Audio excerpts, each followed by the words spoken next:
Shalom, selamat pagi saudara-saudara yang dikasihi dan diberkati Tuhan. Pagi ini kita berjumpa lagi dalam program Renungan Harian Toraya, edisi Kamis 10 Oktober 2024. Sebelum bersama kita membaca kitab Ayub pasal 17 ayat 1-16, mari kita berdoa. Ya Tuhan, Allah pemilik kehidupan kami percaya bahwa cinta kasih-Mu terus melingkupi kami. Dan saat ini kami rindu mendengarkan firman-Mu. Biarlah melalui firman Tuhan ini kami pun akan datang kepada Allah, menyampaikan setiap hal isi hati kami menjadi wujud cinta, iman dan pengharapan kami kepadamu. Sehingga di dalam kepedihan pun kami terus datang kepada Tuhan, mencintai Allah. Amin. Saudara-saudara, Ayub 17 ayat 1-16.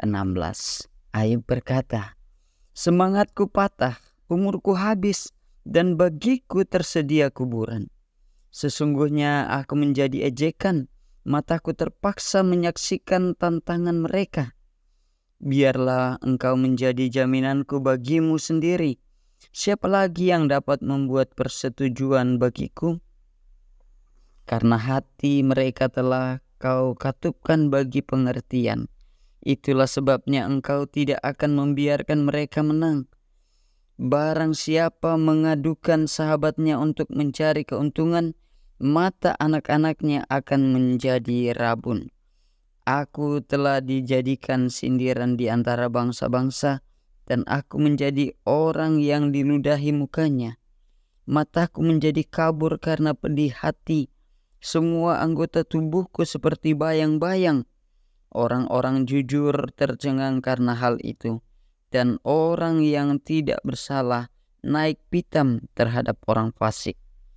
Meskipun begitu, orang benar tetap pada jalannya, dan orang yang bersih tangannya bertambah kuat. Tetapi kamu sekalian, hadapilah aku kembali. Seorang yang berhikmat tidak kudapati di antara kamu. Hari-hariku telah berlalu, gagallah sudah rencana-rencanaku, keinginan hatiku. Malam hendak mereka jadikan tersiang, terang segera muncul di hadapan kegelapan.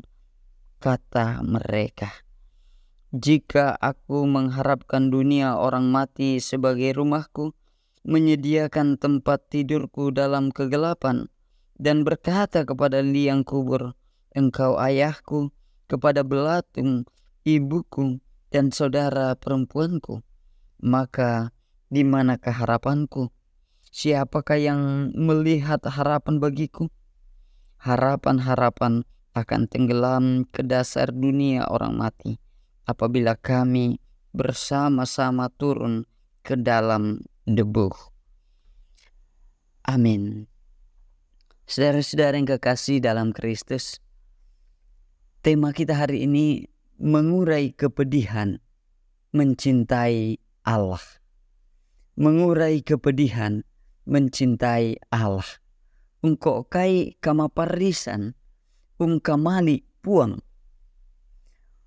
Organ hati berfungsi untuk menyaring racun yang masuk ke dalam tubuh.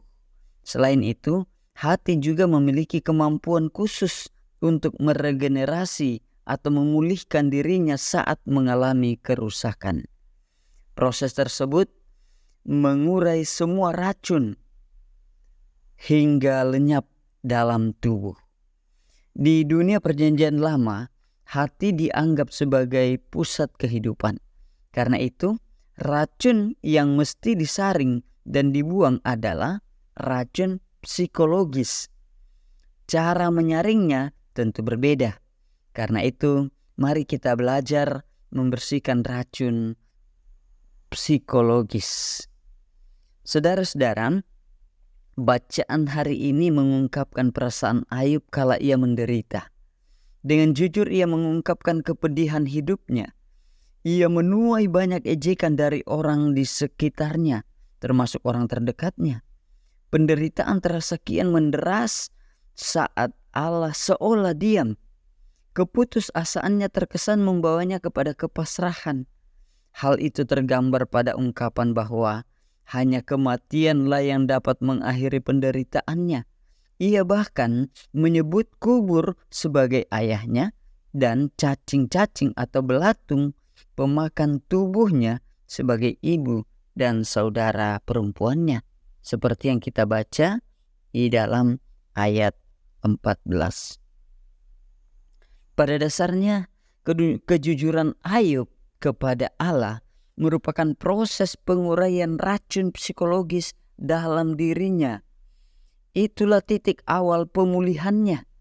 Jika Ayub bertanya di mana ia mendapatkan harapan, maka pengharapan justru ada dalam proses mengurai semua kepedihannya di hadapan Allah. Hal itu menandakan bahwa ia tetap mencintai Allah. Penderitaan justru memampukannya menampakkan cintanya kepada Allah. Saudara-saudara yang kekasih, firman Tuhan hari ini mengingatkan kita bahwa ada sisi lain dari keluhan kepada Allah. Sisi itu merupakan luapan cinta, iman, dan pengharapan kepada Tuhan. Selain itu, ungkapan hati kepada Allah penting untuk dilakukan sebagai langkah awal sebuah pemulihan, di mana kita mengurai kepedihan kita. Saudara-saudara yang kekasih dalam Kristus, menjalani hidup dalam kasih Tuhan, selamat meluapkan isi hatimu sebagai wujud cinta, iman, dan pengharapan kepada Allah. Percayalah, cinta Allah akan mengurai kepedihanmu. Terpujilah Kristus. Amin. Bapa kami dalam kerajaan surga, dikuduskanlah namamu.